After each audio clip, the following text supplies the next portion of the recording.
The next thing we're going to do, for 3 years, every Thursday evening on this program, we have taken a few moments out to answer our voluminous viewer mail. Tonight, we are going to show you a random sampling of our viewer mail and the responses to said. This is letter number 1, and I'm not sure exactly when this came to us, but it begins, Dear Dave, you know how before a commercial break the technicians bring the audio down on your microphones and they turn them up on Paul's band? Well, invariably this happens, and you lean over and you say something to your guest. Could you please let us in on what we're missing? For instance, tonight Julia Child was on. What did you lean over and say to her? This comes to us from Holly Barter, Alexandria, Virginia. Well, Holly, that's a good question. You know, we do turn up the volume on the band before going to commercials so we can all enjoy the music here in the studio, but I really don't remember exactly what I did say to Julia Child that night, so I think we'll just take a look at the videotape and try and listen in on that conversation. Discuss. We'll be back with Julia Child. Julia, how about a dance?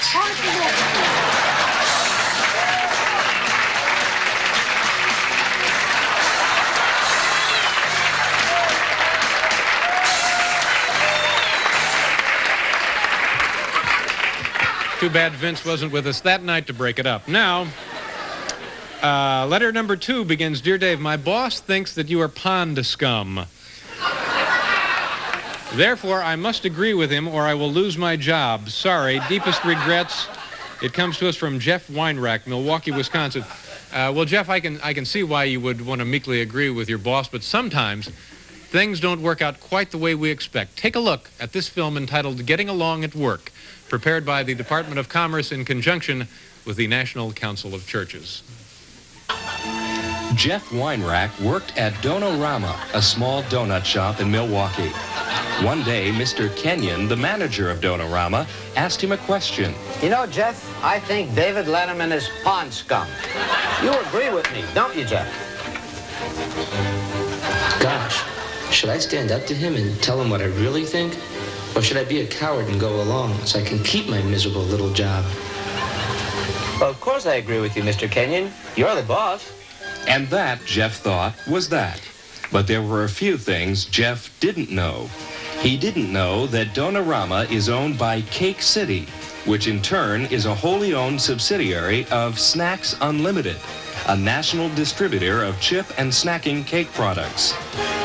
And Snacks Unlimited is a division of one of the largest conglomerates in the world, Planetary Services Incorporated. And who is the chairman of the board of Planetary Services?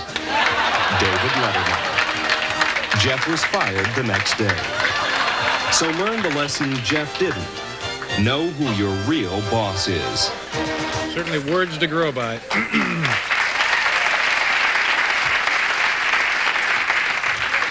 This brings us now to letter number 3. Dear Dave, I was thinking yesterday that a fab idea for you would be for you to have a practical joke show. This is from Sally Davis, Halstead, Pennsylvania.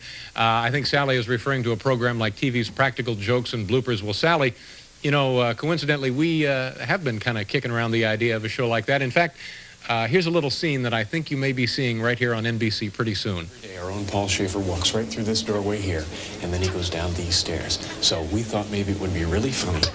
Put a lot of grease on those steps and see what happens. Let's watch.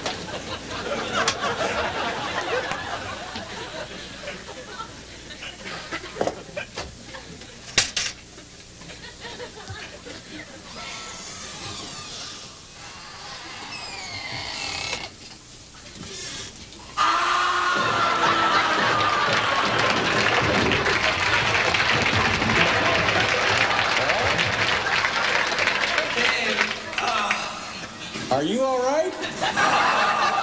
Oh, I think it's my spine.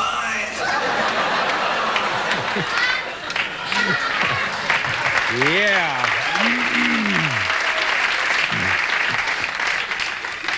All right, letter number 4. Dear Dave, what was the man outside your window on your December 3rd Monday show? He had a camera. Sincerely, Barbara Barrett, Seattle, Washington.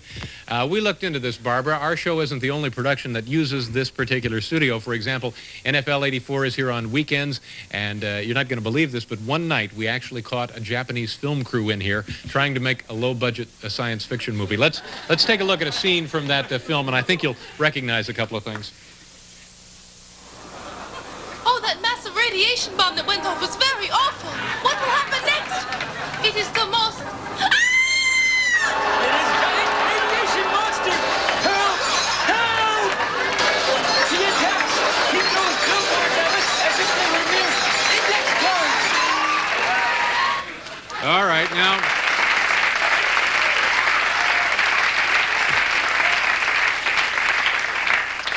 letter number 5. Now, this is an interesting letter. Dave, are you really that goofy looking? Or are the studio cameras fouled up? Randy Townsend, Evanston, Wyoming. Well, yeah, this is, I never really thought of myself as amazingly good looking, but I'm not sure that I would describe myself as, goofy. Hal, are we having difficulty with the cameras? Could that possibly be the problem? Screw's in trouble, Dave. We're not using that for the moment. Are you all right, Hal? I think so, Dave. There's no one giving birth in there, is there? 2 women in labor, Dave. Oh, my God. I tell you what, Hal, even though we're having trouble with camera number 3, go ahead and put it on the air so we can see if maybe that's what's causing me to appear goofy looking, okay? Okay, take her. Okay. Yeah, well, okay. Apparently that's the problem. Okay. We have one more letter. Is that correct? We're up to letter number 6. Dear Dave, last Thursday, the 22nd, you had Liberace on your program, and you cracked an egg with one hand. If possible, could you show how that is done? A very dedicated viewer from Pennsylvania. Well, you've touched on an important aspect of our show. Such tricks as this do seem easy, but in order to look good on television, it actually involves a great deal of work. To better explain, here comes another one of these. Here's a clip from a short documentary narrated by actor Mark Hamill and produced by NBC in association with Futura Optics, a division of Eastman Kodak. Yeah. Here we go, one-handed. Okay. Like much of what you see on Late Night, this sequence involved a technique known as matting. First, for the close-up shot, Dave's hand is photographed empty in front of a blue screen. Then a positive and a negative printer made of the same scene. Next, model technicians film an egg, also over a blue screen, and a robot camera simulates the exact movement of Dave's hands while tiny explosive charges, or squibs, placed around the egg's equator are ignited. The elements are then brought together in the final stage of optical printing. Finally, sound effects and music are laid down, creating that special magic that late-night viewers have come to demand. The first baby born during this show will receive more than just the coveted title, Late Night Baby. That lucky child is going to be showered with an assortment of expensive gifts. Let's go right now and take a look at what this child will win. Paul, can we have a little gift music, please? We'll go over here and...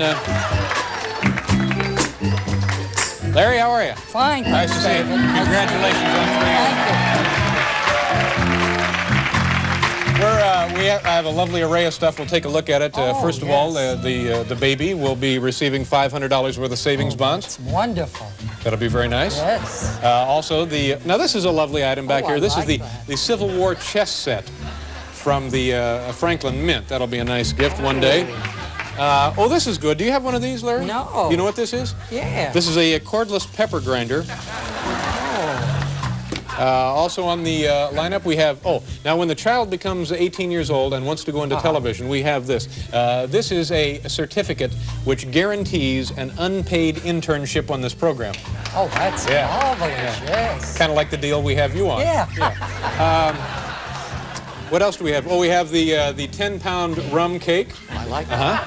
And, of course, this little item right here. This is known as the world's most powerful flashlight. Oh. So you turn that on like that.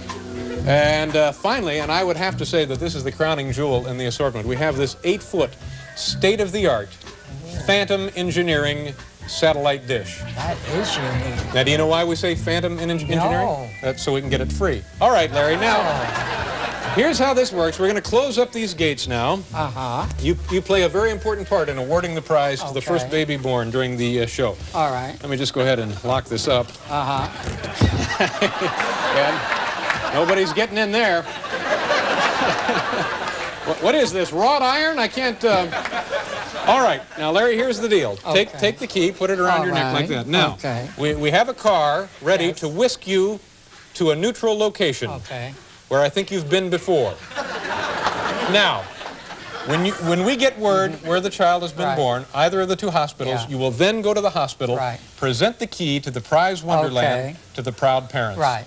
Can you handle that? I think so. All right, good luck to you. Thank you, David. Again, congratulations. Okay, nice working with you.